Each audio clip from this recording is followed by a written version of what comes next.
मुंबई आणि महाराष्ट्रात मतघोटाळ्यांविरुद्ध सत्याचा मोर्चा यासाठी महाविकास आघाडी आणि मनसे एकत्र आलेत। मनसे आणि महाविकास आघाडी यांच्याकडून मोर्चाची पूर्ण तयारी केली गेली आहे। रस्त्यावर जागोजागी बॅनर यावेळी लावण्यात आलेत। संपूर्ण चर्चगेट सत्याच्या मोर्चाने भरून जाणार आहे।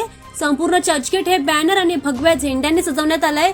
1 वाजता हा मोर्चा सुरू होणार असून फॅशन स्ट्रीट ते महानगरपालिका कार्यालयापर्यंत हा मोर्चा असणार आहे।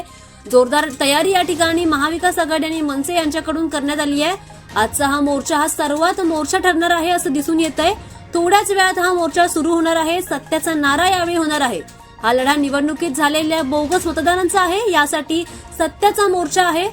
यामध्ये महाविकास आघाडीला न्याय हवा आहे। चर्चगेट मधील रस्त्यावर जागोजागी सत्याच्या मोर्चाचे बॅनर यावेळी लावण्यात आलेत। तुम्ही हे जे दृश्य पाहत आहात ते चर्चगेट मधील आहे। थोड्याच वेळात लाखो लोकांच्या संख्येने हा रस्ता भरून जाणार आहे। न्यायाचा लढा हा यावेळी तुम्हाला बघायला मिळणार आहे।